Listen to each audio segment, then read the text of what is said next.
Generational trauma, where does it end? You have a woman, stepmom, going to a practitioner to get work done on her stepdaughter because she's upset. Again, I say if you nest in a person's energy, they pick up on what it is that you're doing. So, let's take it from the perspective of the grandfather, okay? A grandfather becomes a grandfather after the daughter has a son. But let's take it from the beginning. The daughter takes her potential to her father to meet because this is the man she's choosing to marry. She's choosing to marry this man, and she sees some unsettledness, some unsettlings in his life, but she still chooses to move forward. The father meets him, and he does not particularly care for the man, okay? But he's going to give him a chance, okay?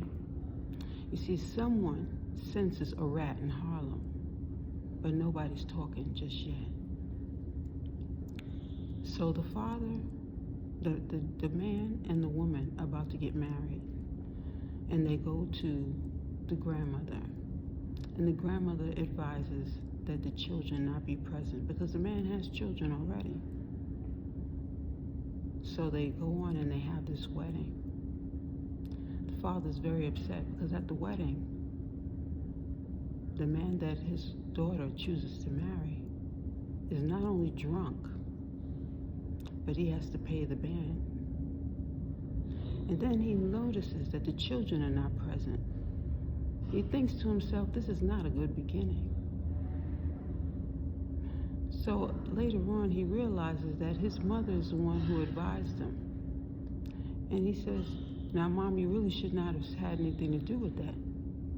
But in all honesty, the man still had his own choice to make. He didn't have to listen to the grandmother. He could have made the choice his own self. So as time goes on, he sees and he observes the family, and he sees that his daughter is making the same mistake. The same mistakes, and the generational experiences are repeating themselves. You see, he sees that his daughter didn't have a good relationship with his ex-wife, which caused confusion with her younger sister. And now he's noticing that his daughter has had a daughter, and that daughter is having a problem with her stepsister. It looks like history is repeating itself again. He observes and he also listens to his grandson who gives his honest opinion about everything. He keeps his door open always to his grandson, his firstborn grandson, because that grandson comes and he tells him a great deal that is going on, and he appreciates that. He also has inherited a granddaughter that has come along with this marriage. Now, no one wants him to take her on as a granddaughter because they feel as though she is really not blood. But he sees her as blood because he sees how well she is taken care of and how she has helped his daughter tremendously with her children. So one day the granddaughter comes, the step-granddaughter, if you mean, and she comes and she visits. And he says, you know, I'd like to do something on your behalf because I noticed that you have always been there for these children. And in all honesty, you are family to me as well. And he decides to help her buy a car. Everyone gets really upset. They don't want him to share money with this grandchild because after all, she's not blood. But in his all answer, he says, you know, the family has broken down enough. And this man, not being able to help his own child, I saw this coming a long time ago when they got married. Now, whether my daughter chose to see it or not, it is important that I still invest in the family. And after the conversations I've had with my ex-wife, the mother of my daughter, I realized that this child has not even been given a chance. Why not I? Why not I help this child? She's growing up, and I'd like to impart something. So he continues to observe. Later on in life, this grandson has a son, and the son has a great deal of issues going on with him. Excuse me. That grandson is accused, and it is spoken of him stealing from his grandmother. Now, when all of this happens, they protect him and they do not call the authorities. The reason why they've not called the authorities is because his grandfather, the father, the one who has married his daughter, is mixed up in this somehow. The reason why he was not reported, the grandson, the great-grandson, was not reported was because the rat in Harlem is involved. Nobody calls the police, and somehow the the great-grandmother of this child,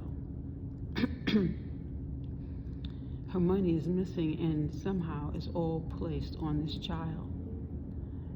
Everyone knows that the father has something to do with it, but nobody's talking. People want them to press charges, but the father takes the grandson's side and supports him because the father does not want his own name to be made claim in the situation.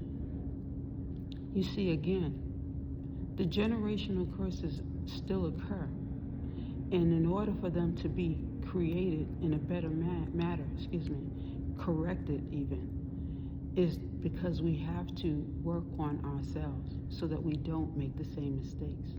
Now, she thought she was making a good choice in marrying this man.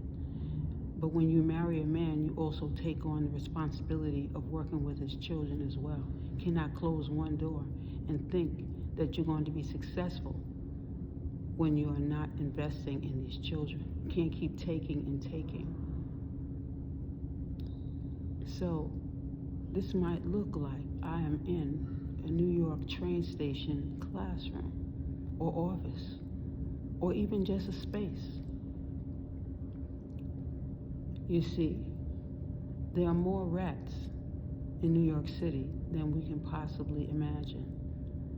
Sometimes you look at a rat as an animal squirming through the gutter, and sometimes you look at a person as being that rat. Either way, it all needs to be cleaned up, and God will do just that. He'll clean up things when you least expect that this will occur. You see, the generational curses have to be cleaned up. People are still doing doom and expecting the reality of things improving. You have to work at that, right? So when we look at this, we have to also go back to the professor when he said, clean up your thoughts. Excuse me. If you're practicing deception, it'll soon come out in the wash. Now, if you are going to a practitioner to hurt or harm your stepdaughter when you know that you did not invest in this child, now she's an adult, and now you're worried about all of the truths coming out. Well, looks like that's already happening.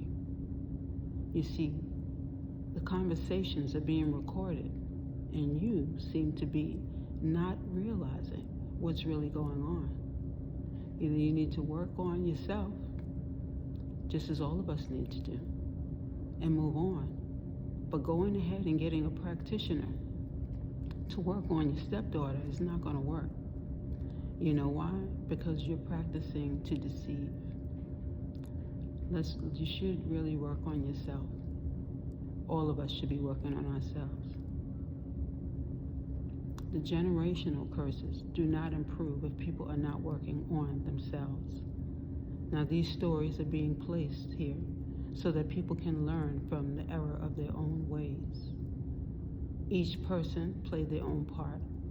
Each child has grown up, and although Ken might be upset right now, when the truth comes out, the reality comes out, everyone will know the truth. And then, whether you choose to be upset or not, you'll already know that the results of what it is that you do will come out in the wash. So that's been me here on Indigo Moon. Thank you for joining us. And that's been the word.